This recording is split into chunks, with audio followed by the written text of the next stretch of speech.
um programa Fechamento. O meu nome é Rodrigo Martins, eu sou um dos editores da revista Carta Capital e hoje eu estou na companhia da repórter Mariana Serafini, direto de São Paulo. Seja bem-vinda, Mariana. Boa noite, Rodrigo. Boa noite, Barrocal, e também todos os nossos queridos leitores que nos assistem. E nesta noite temos um convidado especial, André Barrocal, direto de Brasília, né? Nosso convidado aí para tentar explicar essa barafunda do governo Lula no Congresso. Barrocal, seja muito bem-vindo e obrigado por ter aceitado o nosso convite. Boa noite, Rodrigo. Boa noite, Mariana, nossa colega. Boa noite para todos que nos assistem também. E aproveito para dizer que aceito esse convite só porque, a partir de amanhã, estarei de férias e 2 semanas fora do ar. Do contrário, eu teria recusado. Olha, bom, se eu soubesse que a condição era essa, acho que ficaríamos só nós aqui, viu, Mariana? Mas, assim, antes de começar a entrevistar o Barrocal, né, eu devo informar a vocês que o apresentador José Luiz da Atena, da TV Bandeirantes, filiou-se hoje ao PSDB com a intenção de se candidatar nas eleições municipais de São Paulo. Ainda não está claro se ele próprio pretende se candidatar a prefeito, se ele toparia ser vice de Tabata Amaral, ou se, muito pelo contrário, é mais uma das pegadinhas dele, ele que costuma mudar tanto de opinião. Para vocês terem uma ideia do histórico, né, ele já aventou ser vice de Guilherme Boulos. Nas eleições de 2022 foi cotado como vice de Ciro Gomes e também andou participando aí de alguns encontros com Jair Bolsonaro ao longo da última campanha presidencial. Mari, você arrisca um palpite do futuro político de Datena, não? Olha, diz ele hoje que dessa vez ele vai até o fim, porque ele já desistiu de ser candidato a prefeito 4 vezes, né? Ele anuncia que vai e daí diz não. E dessa vez ele disse que vai até o fim, que ele mesmo quer ser o candidato. Não, ele descartou essa possibilidade de ser o vice da Tabata.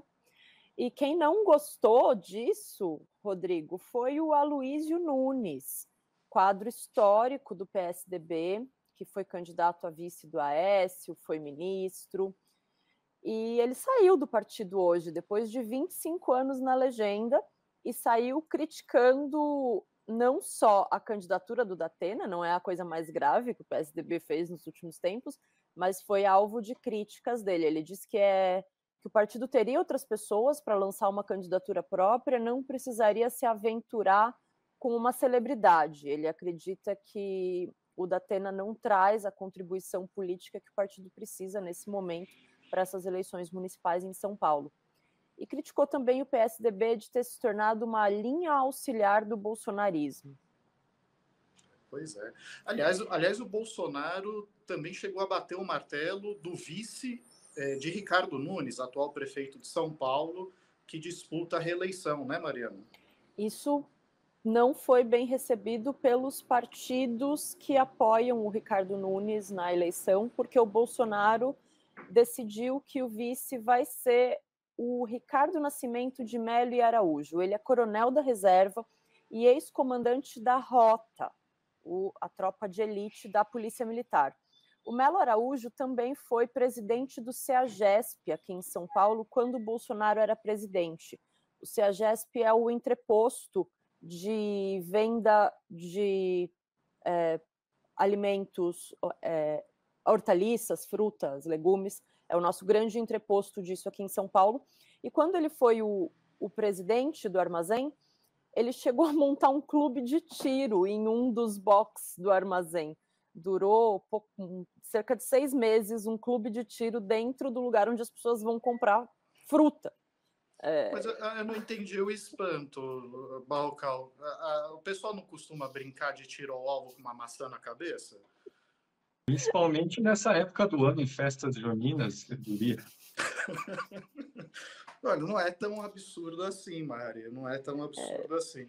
Mas essa entrevista do Aloysio Nunes está no site de Carta Capital, é isso? Sim, tá bem bacana. Foi uma conversa do Leonardo Miaso com o Aloysio Nunes hoje, depois que ele anunciou a saída do PSDB, e a entrevista está no site.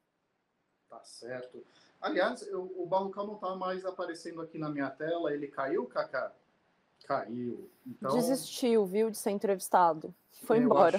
Eu acho que ele está querendo permanecer mais 2 semanas trabalhando aqui. Ele vai suspender as férias dele e por isso ele recusou o convite para ser entrevistado hoje. Opa, voltou. Não deu certo. Eu imaginei que o Barrocal tinha desistido das férias dele, mas ele está aqui de volta. Então, pelo visto, ele vai topar continuar sendo entrevistado. É isso, Barrocal? Vamos lá, vamos até o fim do programa. Bora. Bom, sobre a nomeação ainda, perdão, pode falar, Mari. Do Melo Araújo para vice do Nunes, o entorno do Nunes criticou que ele tenha aceitado esse projeto, porque eles acreditam que a melhor pessoa para ser vice nessa chapa seria alguém que fosse de um partido de centro, ou que ele pelo menos conseguisse acenar para um público para além do bolsonarismo, uma vez que pode ser que tenha o Datena como candidato e o Pablo Marçal, que garante que vai ser candidato pelo PRTB e que pretende disputar esse público bolsonarista. Então, membros do Republicanos, do União Brasil, chegaram até a dizer que não pretendem mais fazer palanque para o Nunes a partir do momento que ele aceitou essa indicação do Bolsonaro, não por ser uma indicação do Bolsonaro, mas por ser uma figura muito marcada de ser como de extrema-direita. Então não é alguém que vai conseguir fazer o Nunes ampliar o diálogo dele na campanha. Pois é. De fato, acho que no primeiro turno, Barrocal, pode haver uma tendência de dispersão de votos. Mas, de qualquer forma, todos esses candidatos devem estar juntos no segundo turno, se são do mesmo campo político, né? Rodrigo, apesar de eu estar em Brasília e a gente tratar aqui de um assunto paulistano, eu tenho informações a respeito porque por trás da candidatura de Ricardo Nunes à reeleição está o presidente do MDB, o Baleia Rossi, que é um deputado federal. Então, o Baleia Rossi mantém conversas aqui em Brasília. É possível saber o que ele pensa, qual era a estratégia traçada para Ricardo Nunes. E a primeira ação era o apoio envergonhado de Jair Bolsonaro. O que isso significa? Significa que Ricardo Nunes quer os votos do eleitorado conservador de Jair Bolsonaro sem que Bolsonaro estivesse coladinho nele nas fotos. Essa indicação de um coronel da PM para ser vice de Ricardo Nunes acaba com essa construção que, por si mesma, já seria muito difícil de levar adiante. Um bolsonarismo sem Bolsonaro.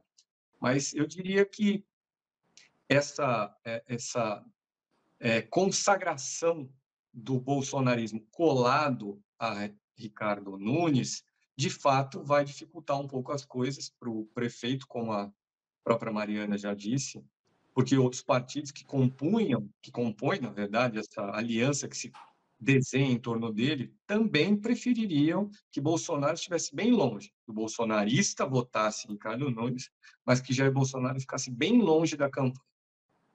Tá certo. E nessa semana nós tivemos também o anúncio de outra candidatura ilustre, minha gente. Ele não é exatamente candidato a um cargo eletivo, mas é candidato a um cargo de indicação no primeiro escalão de um eventual governo futuro.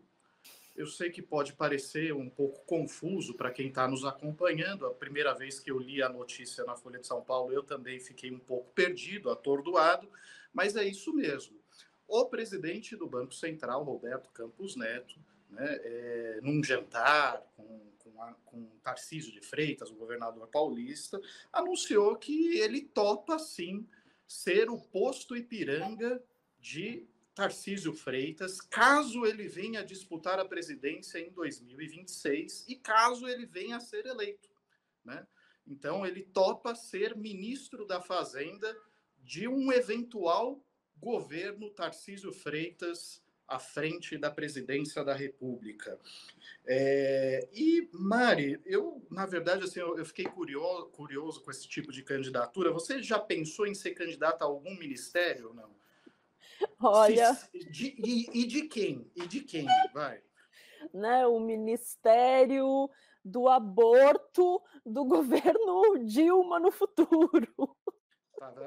Então, a Mari quer ser presidente da Abortobras, né? Eu não vou fazer essa pergunta para o Barrocal, porque o Barrocal ele é muito sério e certamente ele não vai confessar, né, os planos dele como um ministeriável. Mas, Barrocal, aproveitando esse ensejo, né, de que o presidente do Banco Central anunciou essa disposição aí de ser ministro da Fazenda de Tarcísio Freitas, eu queria que você esclarecesse aqui para a gente o que raios é esse tal Banco Central Independente que faz oposição ao governo Lula. Você acaba de descrever, Rodrigo. É independente para fazer oposição ao governo. É independente para defender os interesses e os pontos de vista que ele, Banco Central, entende que devem ser defendidos. E quais são esses interesses? Quais são os pontos de vista? São aqueles costumeiramente alinhados aos do mercado financeiro. Então, a independência do Banco Central, não só no Brasil, em qualquer lugar, significa exatamente ter o direito de fazer oposição ao governo que estiver no poder. Agora, para voltar ao tema aí, Campos Neto, eventualmente ministro da Fazenda de um presidente Tarcísio de Freitas. É uma hipótese, Rodrigo, que surpreende um total de 0 pessoas no Brasil. Eu gostaria de chamar a atenção de quem nos assiste para o seguinte: em agosto de 2021, era governo Bolsonaro ainda, Campos Neto participou de um churrasco vestindo bermudas na casa do então chefe da Casa Civil de Bolsonaro, que era ainda hoje senador Ciro Nogueira, presidente do PP, partido Pato Pato. E nessa foto, nesse churrasco, existem mais 2 ministros. Fábio Faria, que era das comunicações, e, surpresa, Tarcísio de Freitas, que era ministro da infraestrutura de Bolsonaro. Então, Rodrigo, para terminar todo esse raciocínio, lembro também, no início do governo Lula, janeiro de 2023, uma fotógrafa da Folha de São Paulo flagrou no celular de Ciro Nogueira, esse que eu mencionei há pouco como participante de um churrasco, flagrou no celular de Ciro Nogueira um grupo de WhatsApp chamado Bolsonarismo, ou Ministros Bolsonaro. Quem fazia parte desse grupo naquele momento? Roberto Campos Neto. Pois é, Roberto Campos Neto, presidente do Banco Central, que tem atuado, né, fortemente para manter a taxa de juros do Brasil nas alturas. O Brasil, que inclusive é um dos recordistas mundiais em taxa real de juros. Algo que certamente sabota o crescimento da economia do país, mas que parece atender aos interesses deste Banco Central independente que faz oposição ao atual governo. A oposição, às vezes, pensa dessa forma: quanto pior, melhor. Mas vamos dar sequência pior, aqui. Cabe perguntar, Rodrigo, pior para quem? Porque quem investe em título público atrelado às taxas de juros do Banco Central não está na pior. Pelo contrário. É verdade, é verdade. Aliás, esta mesma reportagem da Folha diz que ele, enfim, ele está terminando o mandato dele como presidente do Banco Central. Deve enfrentar uma quarentena de 6 meses, né? Mas ele já deu pistas ali de que ele anda sendo sondado para ir para o Itaú ou para retornar para o Banco Santander, mas que ele próprio estaria interessado em constituir um fundo de investimento com algum gigante dos Estados Unidos. Quer dizer, ele próprio é um desses operadores do mercado financeiro, né, Barrocal? Ele próprio, um operador do mercado financeiro, foi assim que ele construiu uma carreira, inclusive internacional, dentro do Banco Santander, parte dessa carreira explica por que ele chegou a presidir o Banco Central a partir do governo de Jair Bolsonaro. Pois é.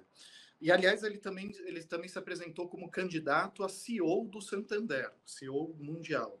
É curioso. Ele tem uma autoestima elevadíssima. Mas eu vou pedir para o Kaká exibir rapidamente a capa da última edição de Carta Capital, que acaba de sair do forno. Os nossos assinantes já devem ter acesso aos conteúdos em nossas plataformas digitais a partir de hoje à noite. A edição impressa começa a circular, chegar nas bancas a partir de amanhã e também na casa dos assinantes que, como eu, ainda são apegados ao papel. E a reportagem de capa é dedicada a Maria da Conceição Tavares, uma das mais influentes economistas do Brasil, que faleceu no último fim de semana aos 94 anos. E os também economistas Luiz Gonzaga Beluso e Paulo Nogueira Batista, que também são colunistas de Carta Capital, eles analisam o legado deixado por essa corajosa brasileira, que tinha verdadeira urticária quando alguém falava em Banco Central Independente perto dela. Na verdade, ela gargalhava, né? Mas uma gargalhada nervosa, porque, infelizmente, muita gente acredita nesta falácia. Agora, voltando à vaca fria, finalmente, eu trago aqui, né, o nosso convidado especial, André Barrocal. Seja bem-vindo, André. André, explica. Boa noite, Rodrigo. Boa noite, Mariana. Boa noite a todos que nos assistem. É um prazer ter você aqui conosco. Nós convidamos você aqui para tentar explicar um pouquinho das dificuldades que o governo está enfrentando no Congresso, né? Já é a segunda semana consecutiva aí de grandes derrotas, né, no legislativo por parte do governo. Parece haver uma rebelião liderada por Arthur Lira e para ajudar a complicar ainda mais a situação, temos um ministro indiciado pela Polícia Federal, o ministro das Comunicações, Juscelino Filho, o que aumenta aí ainda mais o desgaste e a pressão em cima do governo. Só você é capaz de desatar esse nó, Barrocal. Difícil, Rodrigo. O Brasil tem sido um desafio aí, dado o talento do roteirista por trás aí dos nossos últimos anos, diria que de 10 anos para cá. Mas, Rodrigo, vamos lá. O que aconteceu essa semana que foi no Congresso, que foi, de fato, uma derrota do governo Lula? Foi a decisão do presidente do Congresso, o senador Rodrigo Pacheco, de rasgar um pedaço de uma medida provisória que tinha sido baixada na semana passada pelo governo. Era uma medida provisória de autoria do ministro da Fazenda, Fernando Haddad. O que dizia essa medida provisória? Existem alguns incentivos fiscais no Brasil para empresas que geram o direito de essas empresas pegarem aquilo que deixaram de pagar nos tributos PIS e COFINS e descontar daquilo que teriam de pagar em outros impostos. A medida provisória dizia o seguinte: acabou essa festa. O que for deixado de pagar como PIS e COFINS só vai poder virar abatimento também nesses impostos, PIS e COFINS. Não geraria mais o direito de abatimento em imposto de renda, eventualmente aí... Enfim, o imposto de renda é o que me vem à cabeça como um grande imposto federal. O governo tinha baixado essa medida provisória para arrecadar dinheiro e cobrir o buraco que continuará existindo nas contas públicas em razão da renovação pelo Congresso de uma lei que desobriga as empresas de pagarem contribuição para a Previdência com base na sua folha de salários. Então, o empresariado pulou dessa altura, o lobby foi forte no Congresso, existem porta-vozes, eu diria até que automáticos, do empresariado no Congresso, esse lobby independe de uma ação concreta por parte aí das empresas, e essa reação levou o presidente do Congresso a essa decisão de rasgar um pedaço da medida provisória. Então, criou-se, de fato, um problema para o governo, que continuará tendo de achar uma forma de arrecadar aí cerca de 20 a 5 bilhões de reais nesse ano. Então, essa foi, de fato, uma derrota. E por que eu digo que essa é uma derrota? Porque o governo Lula decidiu que só vai se empenhar em causas no Congresso que sejam da área econômica. Isso está muito claro desde o início do governo, mas ficou mais claro ainda nos últimos dias, graças à entrevista do ministro Alexandre Padilha, ele que é o responsável pelas relações políticas do governo com o Congresso Nacional. Porque outras pautas, em temas da área, por exemplo, de costumes, o governo sabe que esse é um Congresso reacionário e não vai gastar, decidiu não gastar capital político para enfrentar esse reacionarismo. Então, se o Congresso quiser, como a Câmara dos Deputados nesse momento tenta fazer, aprovar uma lei que iguala um assassino a uma mulher que aborta, a Câmara dos Deputados vai fazer isso. O governo Lula lava as mãos porque não tem força e decidiu que não gastará capital político com isso. É esse tipo de agenda na área de usos e costumes que se soma àquilo que eu apontei como uma derrota do governo na área econômica e leva a essa constatação mais ampla de que o governo Lula tem tido dificuldades. Por quê? Porque é óbvio que o presidente da República, por tudo que a gente sabe, e alguns de seus principais ministros, não concordam com essa ideia de igualar uma mulher que aborta a um assassino. Mas não vai haver empenho por parte do governo contra essa agenda. A consequência disso é que quem tira proveito político é a oposição bolsonarista. Essa ideia de igualar uma mulher que aborta a um assassino em termos de pena, em termos de punição, em termos de anos possíveis de prisão, isso vai ser explorado na eleição para prefeito desse ano pelo bolsonarismo, não tenha dúvida, Rodrigo. Isso eu já ouvi no Congresso Nacional, por exemplo. Mari, você tem uma pergunta para o Barrocal, nosso convidado? Olha, essa história, por exemplo, desse PL, o PL do aborto, que foi aprovado agora às pressas, né, uma votação relâmpago ontem, durou 40 segundos. Eu imagino que se avançar, porque sendo aprovado em urgência, o projeto não vai passar pelas comissões, ele vai direto a plenário. Se ele for aprovado e avançar, for para a sanção do presidente Lula, qual que é o tamanho da encrenca disso, Bolsonaro? Bolsonaro, Barrocal.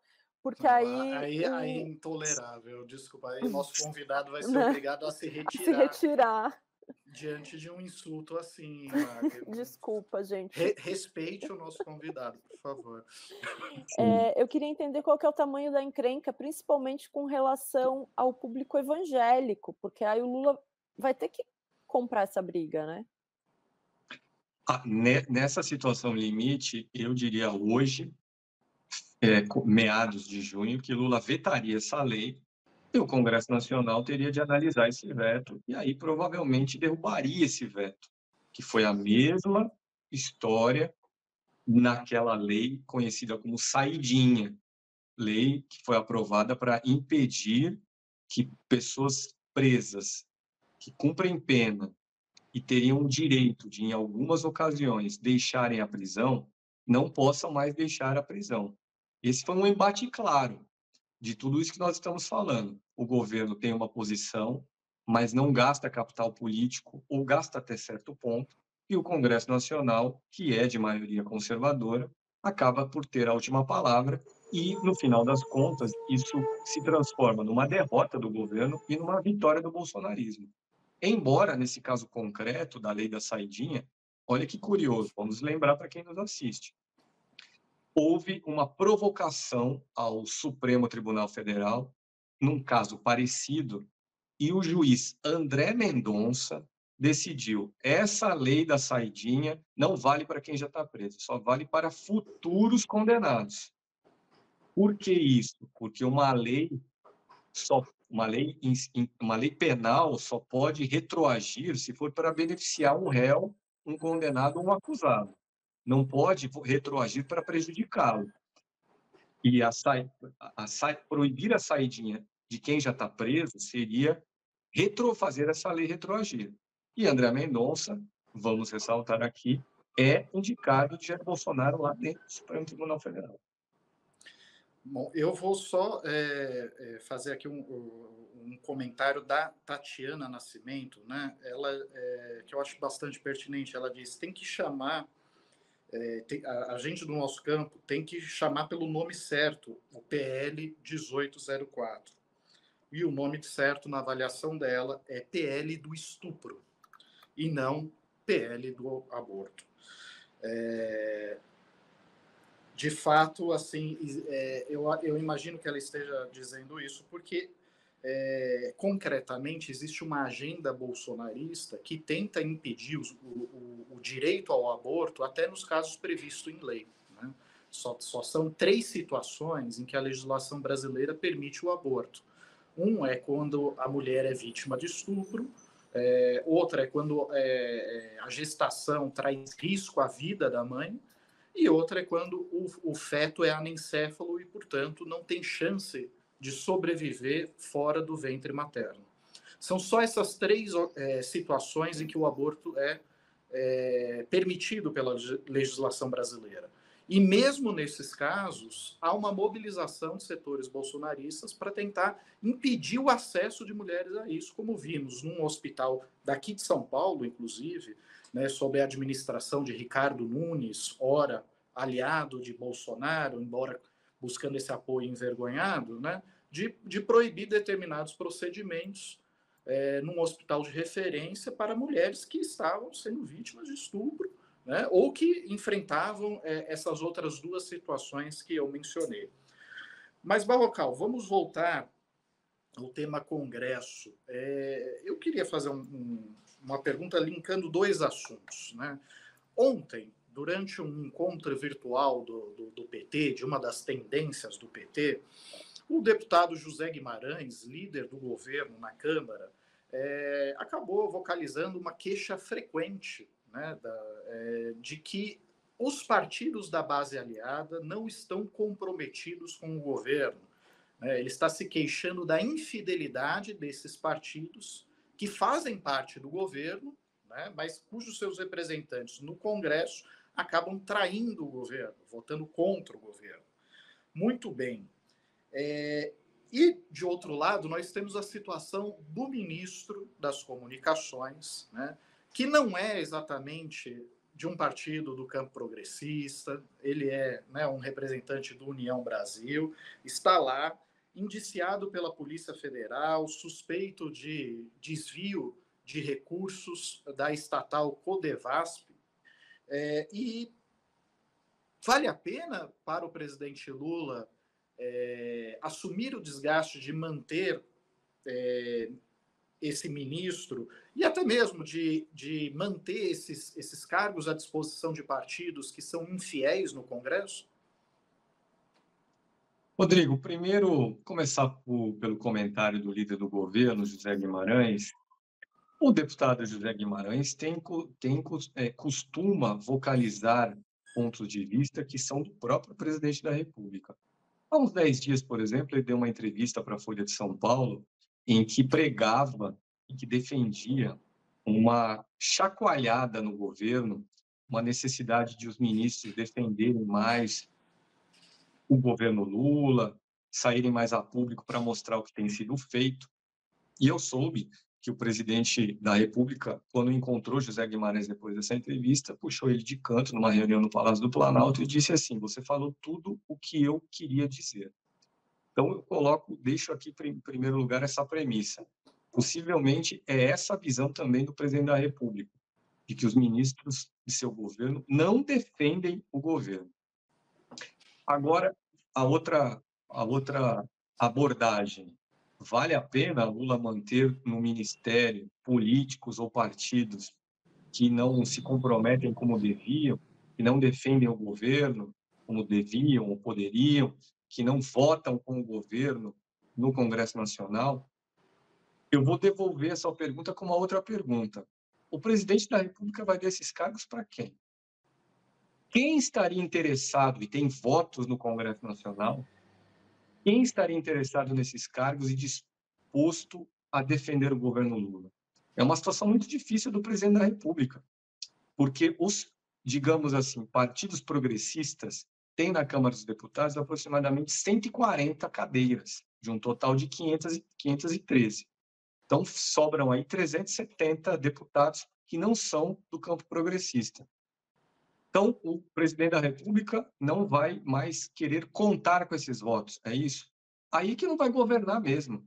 É muito difícil a situação do presidente. Ele precisa buscar apoios, e quando esses apoios não vêm, ele não tem alternativa, porque não sobra na praça partido ou político para ele ir buscar para que entrem no governo e, eventualmente, sejam ministros e tal, e, consequentemente, defendam o governo e transformem essa defesa em votos no Congresso Nacional. Caso Juscelino Filho, vou usar isso para ilustrar o que eu acabo de dizer. O ministro das Comunicações é do União Brasil. O União Brasil, desde o início do governo Lula, diz que é um partido independente. Esse partido tem 3 ministérios, não é só comunicações com Juscelino Filho. Tem também o turismo com Celso Sabino, que é um deputado, e tem também, agora me foge a memória, por indicação do senador Davi Alcolumbre, que é do União Brasil no Amapá, o União Brasil tem Valdez Góes no Ministério do Desenvolvimento Regional. Valdez, que não é um filiado à União Brasil, mas está lá por obra de um senador que é do União Brasil. Então, Lula, vamos supor, decide demitir Juscelino Filho. Isso vai melhorar ou vai piorar a situação do governo dentro do União Brasil? Eu diria que vai piorar, a menos que haja uma negociação entre Lula e os padrinhos de Juscelino Filho, para que o ministro seja trocado por outro. Uma substituição por iniciativa exclusiva do presidente da República não vai ajudá-lo do ponto de vista pragmático de obtenção de votos no Congresso Nacional. O ajudaria perante a opinião pública, mas no mundo real, na realpolitik, não vejo uma decisão unilateral do presidente de demitir esse ministro se convertendo em algo posteriormente positivo para ele. E, por fim, ainda em relação ao ministro Juscelino Filho, é preciso constatar o seguinte: as acusações imputadas pela Polícia Federal a Juscelino Filho referem-se a fatos ocorridos no governo Bolsonaro, não no governo Lula, no governo Bolsonaro. Juscelino Filho é deputado e a acusação que pesa contra ele por parte da PF é de que ele usou dinheiro de emendas parlamentares para abastecer a estatal Codevasf, e essa estatal mandar o dinheiro para uma prefeitura do Maranhão, prefeitura da cidade de Vitorino Freire, que tem como prefeita uma irmã de Juscelino Filho. E nesse caminho do dinheiro de Brasília até Vitorino Freire, sumiu um pedaço. Dá para imaginar quem que teria se beneficiado desse sumiço da grana. Então, Rodrigo, é isso. Muito difícil a situação do presidente Lula por causa dessa correlação de forças absolutamente desfavorável a ele no Congresso. O chamado Centrão, que de Centrão não tem nada, é um direitão, é maioria folgada no Congresso Nacional. Pois é, e aparentemente não adianta simplesmente abrir o cofre das emendas parlamentares, né, Barrocal? Porque eventualmente há quem diga que hoje em dia deputados e senadores estão mais interessados em emendas do que ministérios. Procede essa avaliação, não? Completamente. Já escrevi algumas reportagens longas, inclusive, na revista, sobre o que eu costumo chamar de parlamentarismo disfarçado. O Congresso Nacional Brasileiro, em 10 anos, tomou o poder e a gente não percebeu. Essa tomada de poder se deu através da captura de fatias crescentes do orçamento. Então, o parlamentar hoje, para se eleger, ele não precisa de prestígio em Brasília. Ele não precisa posar do lado do presidente da República para uma foto. Ele não precisa ter um cargo de ministro, de secretário dentro de um ministério. Ele tem grana de emenda parlamentar. Com essa grana, ele patrocina uma obra na cidade dele, na base eleitoral dele, consegue o reconhecimento por parte do eleitorado, conquista votos e assim segue o jogo. O Congresso Nacional ganhou uma autonomia muito grande nos últimos anos, graças ao que eu tenho chamado, graças às emendas parlamentares, e eu chamo essa situação de parlamentarismo disfarçado. A rigor, Rodrigo, só para acrescentar mais um elemento, esse Congresso Nacional pode dar uma banana para a opinião pública, porque a opinião pública não é suficiente para impedir a eleição de um parlamentar que está hoje com um caminhão de dinheiro para indicar em obras lá na sua base eleitoral. Eu fiz uma conta recentemente, cada parlamentar tem hoje, no orçamento de 2024, e eu me refiro a deputados e senadores, cada parlamentar tem algo como 70 milhões de reais para indicar em obras. 70 milhões de reais. É muita grana. Pois é, e aqui esbarramos no que o Ramos Sobrinho acaba de dizer. Ninguém mobiliza ninguém contra coisa nenhuma. O povo não está nas ruas. Né? Os partidos do campo progressista, os sindicatos, os movimentos sociais parecem acomodados com essa situação. Então fica muito difícil mesmo para o governo Lula, porque não tem base parlamentar. Né? Os partidos aliados do governo ocupam cargos do governo, mas não entregam todos os votos que deveriam. Né? Não há nada que sacie a fome de emendas parlamentares na Câmara e no Senado. Realmente, se o povo não for para a rua, se não houver mobilização efetiva, né, esta é uma partida que será perdida por WO. Agora, Barrocal, para finalizar a nossa entrevista com você hoje, nosso convidado especial, eu gostaria que você falasse rapidamente sobre um outro personagem que figura na sua reportagem, né, na edição impressa de Carta Capital, na nossa edição semanal, que até o momento você preferiu poupar, porque imagino que estava guardando para o seu grande finale, né? E como eu sei que você realmente não entrega tudo mesmo, você só vai instigar, né, a vontade dos nossos leitores de ir atrás da revista. Conta pra gente como anda o Arthur Lira nessa história toda. Rodrigo, infelizmente, por causa de possíveis consequências judiciais, eu não posso usar as palavras que merecem as situações que eu tenho visto aqui no Congresso Nacional e, em parte, descrevo na reportagem que a gente preparou hoje para essa edição, que estará com aí os assinantes a partir desta noite, a partir de amanhã. Então, vou escolher palavras para tentar ser elegante. Nós vemos uma aliança entre Arthur Lira, o bolsonarismo e a milícia do Rio de Janeiro, que transformou a Câmara dos Deputados numa casa de espetáculos do pior tipo possível. Cada um com seu interesse. Qual é o interesse de Arthur Lira, por exemplo, nesse momento? Ele quer porque quer fazer o seu sucessor no comando da Câmara dos Deputados em fevereiro do ano que vem. Porque só assim ele terá condições de tentar manter poder e influência política. E para conseguir fazer o sucessor dele, ele topa qualquer coisa. Ele topa, por exemplo, botar em votação uma lei que proíbe a delação de uma pessoa que estiver presa. Quem que quer uma lei dessas? Jair Bolsonaro. Jair Bolsonaro que foi delatado pelo chefe da ajudância de ordens da sua presidência, o tenente-coronel do Exército, Mauro César Barbosa Cid. Quem mais teria interesse numa lei dessa, que proibisse delação de pessoas presas? Um acusado de mandar assassinar uma outra pessoa. Quem? O deputado Chiquinho Brazão, que é acusado de ter mandado matar Marielle Franco. Essa lei que está em vias de votação na Câmara dos Deputados não diz claramente: ficam anuladas todas as delações feitas por pessoas presas.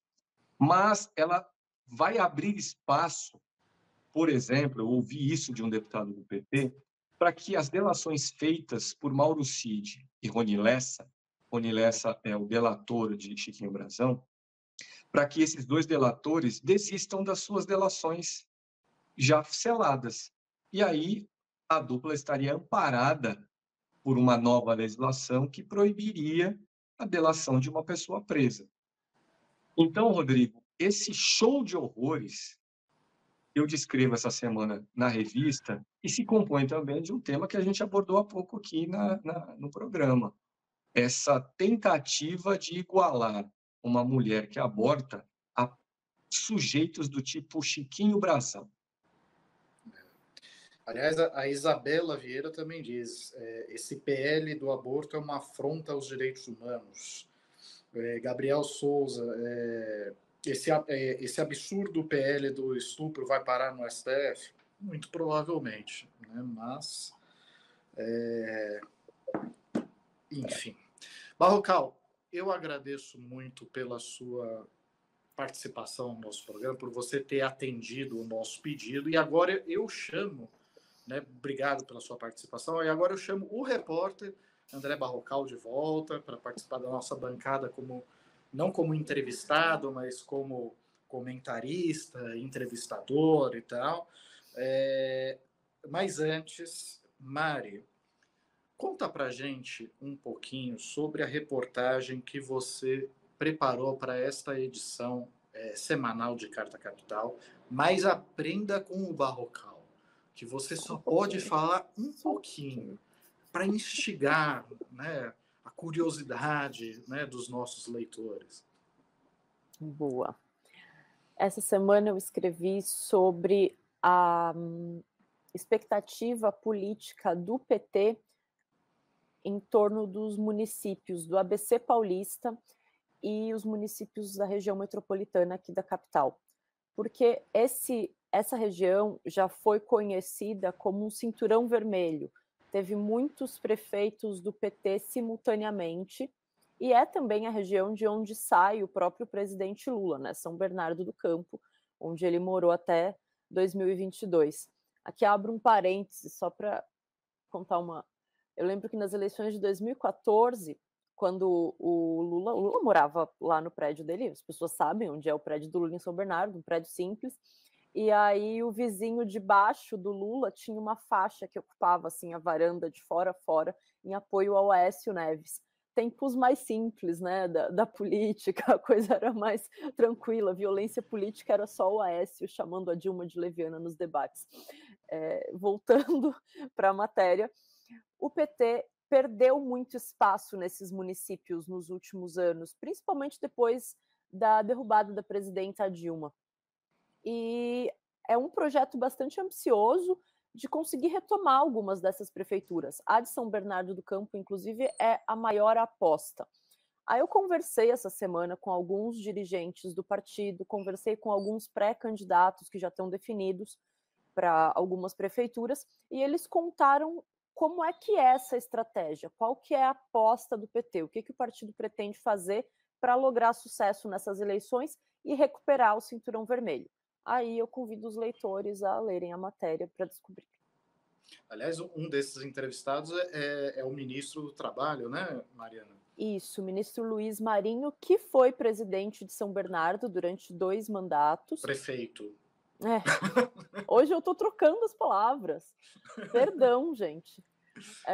Foi o prefeito de São Bernardo durante 2 mandatos e acredita que agora é um novo momento que o partido precisa dialogar com novas demandas dos trabalhadores, porque São Bernardo já foi um polo industrial muito importante, mas houve uma debandada de empresas nos últimos anos que gerou desemprego, empobrecimento, enfraquecimento do comércio. E agora o próprio ministro do Trabalho, quando a gente conversou essa semana, ele estava na convenção da OIT em Genebra e ele disse que o partido, a agenda precisa se voltar cada vez mais para a situação dos trabalhadores de aplicativo, por exemplo. Não dá mais para contar com essa base sindical, que era uma coisa sólida, e iria para a rua, iria fazer campanha. Ainda existe isso, mas com uma expressão infinitamente menor do que era nos anos 80, nos anos 90. E precisa, então, entender o que é esse novo momento e apontar para esses trabalhadores precarizados, para conseguir trazer essa força política em apoio. Pois é, até porque esses sindicatos sofreram muito com o processo de desindustrialização da região do ABC Paulista. Como a Mari mencionou, era um polo muito forte da indústria automotiva. Só de São Bernardo, nos últimos anos, saíram a Ford, a Toyota, várias indústrias de autopeças, né? E o Carlos Almeida diz aqui, viva... Ó, Mariana, saíram em defesa de você. Ó. Viva a República Federal Popular de São Bernardo do Campo. Carlos Almeida, viva a República... Pois é.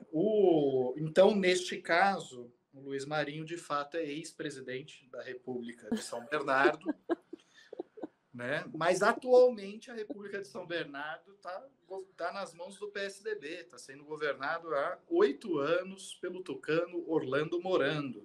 E é por isso que o PT ali está concentrando esforços para retomar esse espaço, que foi, né, o berço do sindicalismo no final dos anos 70, no final dos anos 80, o berço da trajetória política de Lula, que é indissociável também, né, do nascimento do próprio Partido dos Trabalhadores, o PT. Chegamos aqui na reta final do nosso programa. Agora, com o Barrocal repórter de volta à bancada, eu pergunto, Barrocal, antes de você sair de férias, né, para essas férias nababescas nas Maldivas, você pretende deixar algum programa gravado ou entrevistar alguém no programa no Poder em Pauta ou não? Rodrigo, não teremos nem férias nababescas, nem férias nas Maldivas, nem Poder em Pauta amanhã. As Nem férias nada. serão mais modestas, o Poder em Pauta volta em 5 de julho apenas. Então não deu certo a Maldivas, vai só para Bali mesmo. Uma viagem bem mais modesta do que essa também. Não, tá certo.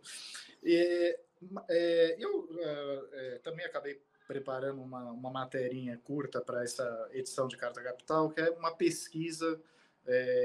O problema é soletrar o nome. É Fundação Friedrich Ebert, que é o nome do primeiro presidente da Alemanha, né? Um dos chanceleres da Alemanha também, na República de Weimar.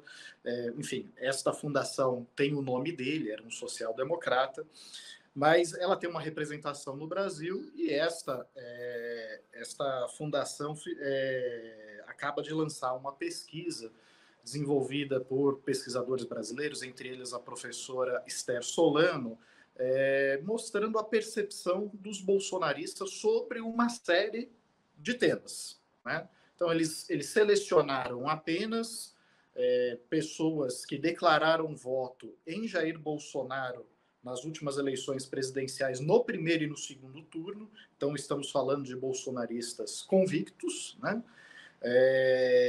E, enfim, fizeram ali uma dinâmica em mini-grupos focais para tentar entender como eles estão enxergando o momento e uma série de temas.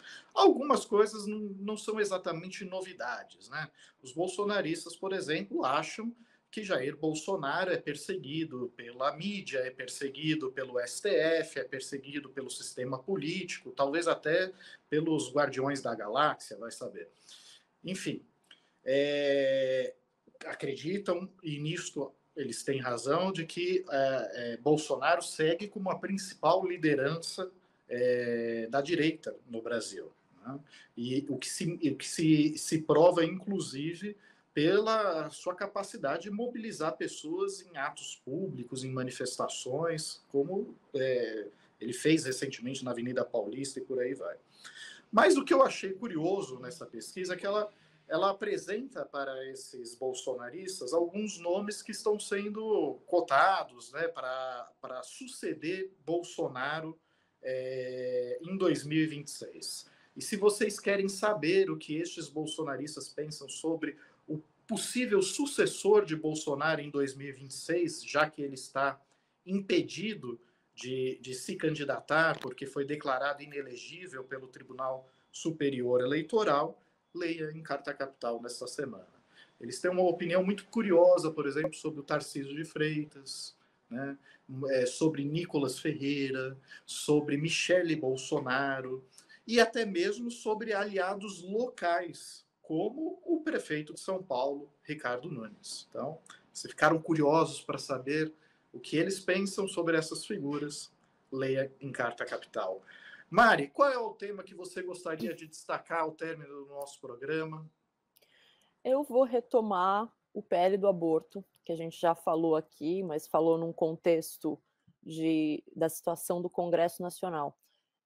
Por que eu vou retomar esse tema? Porque agora à noite está acontecendo aqui em São Paulo e em outras diversas capitais manifestações do movimento feminista que se agilizou muito rápido, já saiu à rua hoje, e amanhã e também no sábado e no domingo vão acontecer manifestações em todo o Brasil. Então eu peço para que pessoas que estão nos assistindo olhem, procurem no Instagram, nos sites dos movimentos feministas que vocês seguem nas cidades de vocês, para saber onde vão ser as manifestações e poder participar desse processo de mobilização contra esse PL, que foi aprovado em regime de urgência, portanto, agora ele não precisa mais passar por debate em comissões, ele vai direto ao plenário. Esse PL ele é do deputado evangélico Sóstenes Cavalcante, do PL do Rio de Janeiro.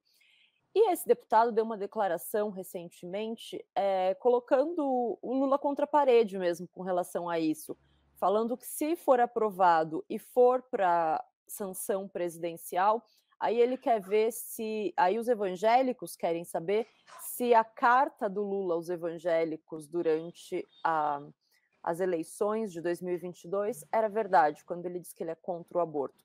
A questão é que se trata de um retrocesso absurdo, como o Barrocal muito bem colocou, é comparar a pessoa que cometeu o estupro, que tem uma pena maior da pessoa que foi estuprada, à pena da pessoa que cometeu o estupro. A pessoa que vai fazer um aborto, que precise fazer um aborto, ela vai ser tratada como um criminoso, de fato.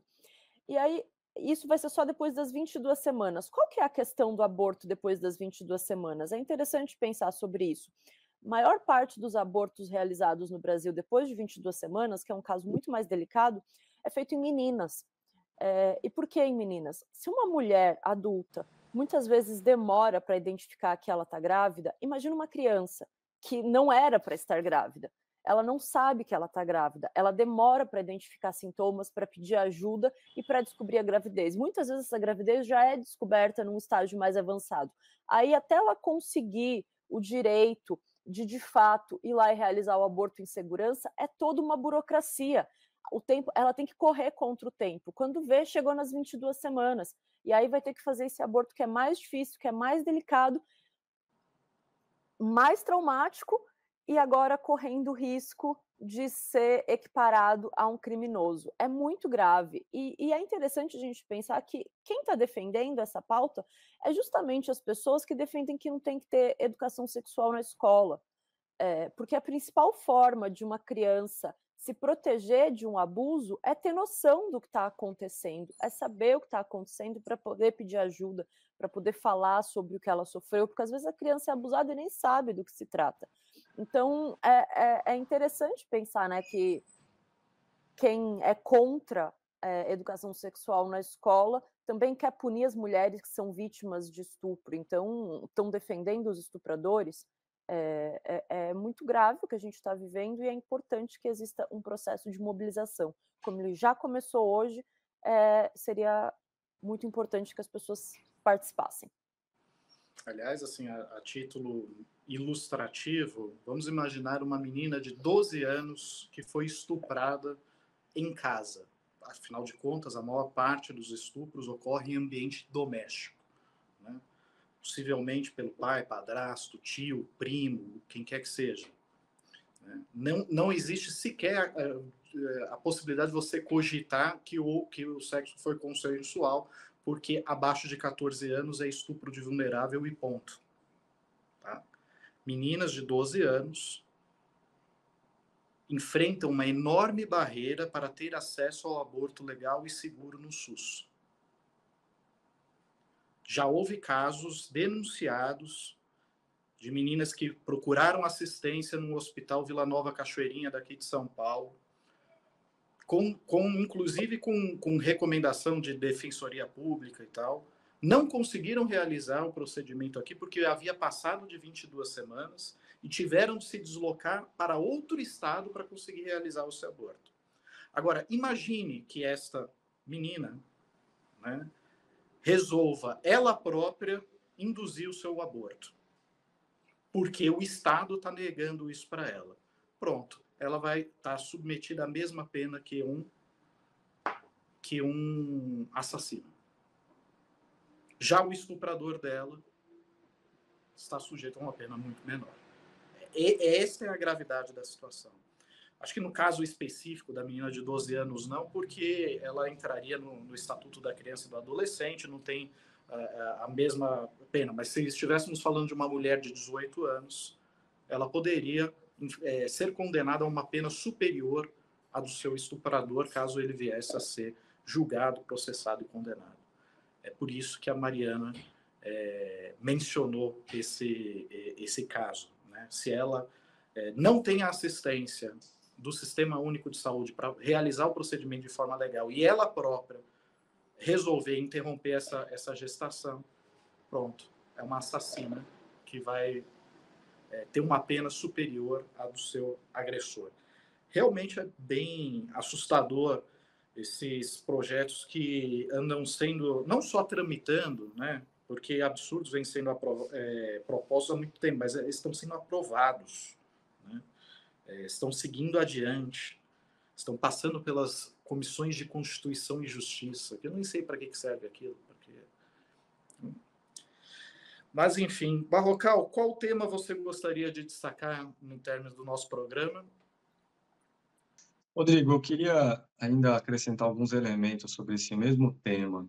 Ele adquiriu nas últimas horas aí uma relevância, por exemplo, nas redes sociais, sempre tem apelo popular. Como eu disse aqui mais cedo no programa, é uma operação da Câmara dos Deputados para dar discurso ao bolsonarismo na eleição municipal que começa em 16 de agosto.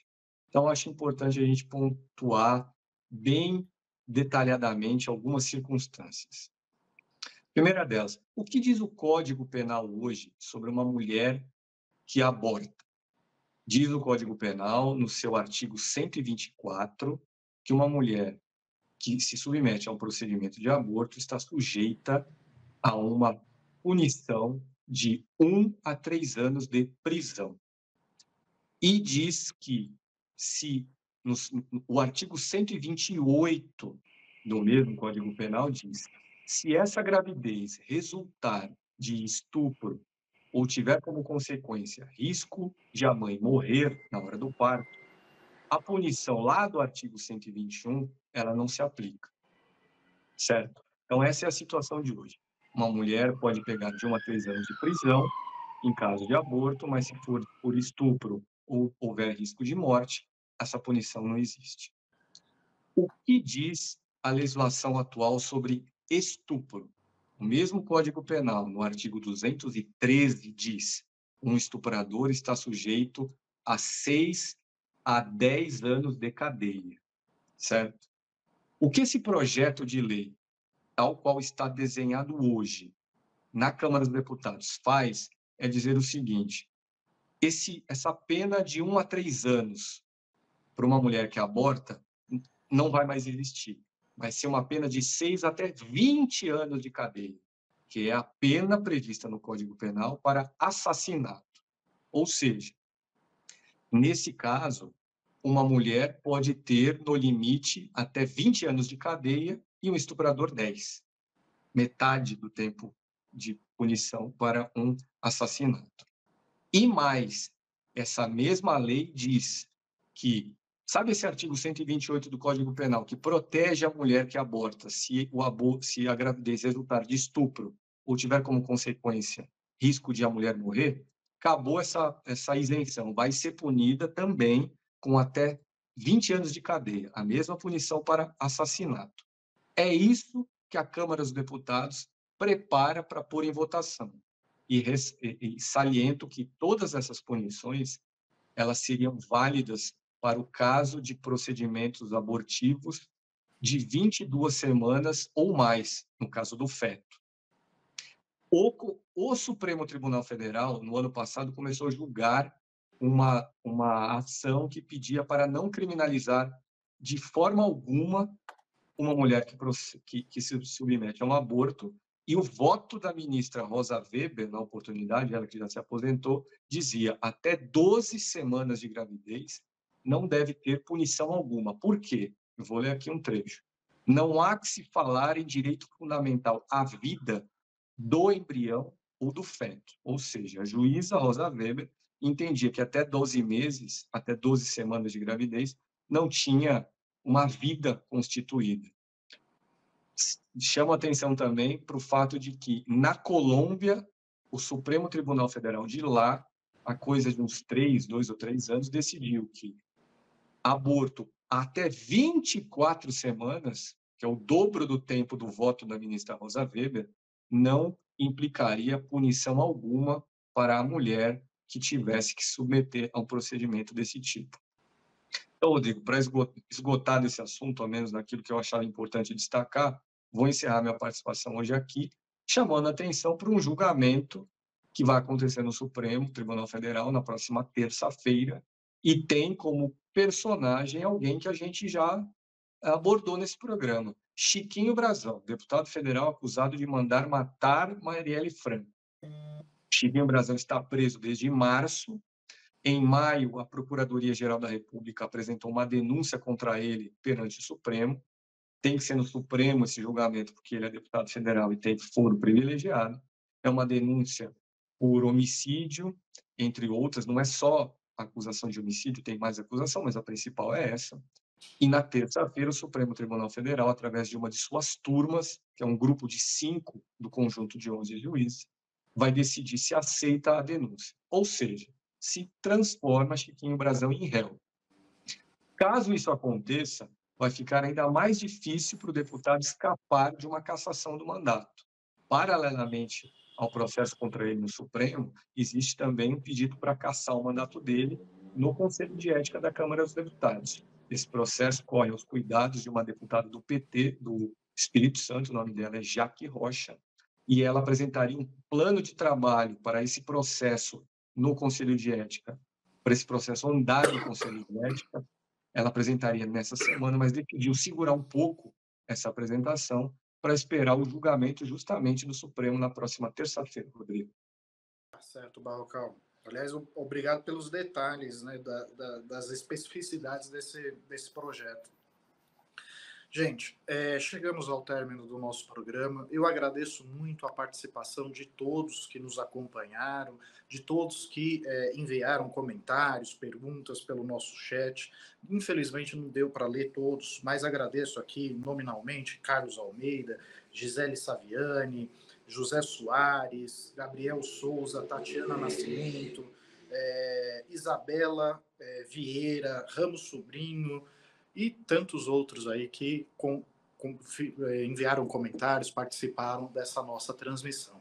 Agradeço também a participação da Mariana, a participação do meu colega André Barrocal, que está saindo de férias, e aproveito para pedir para ele trazer das Maldivas para mim alguma lembrancinha, tal, pode ser daquela lojinha do aeroporto mesmo. Eu fico satisfeito, Barrocal. Quando e se for um dia para as Maldivas, prometo trazer com todo prazer.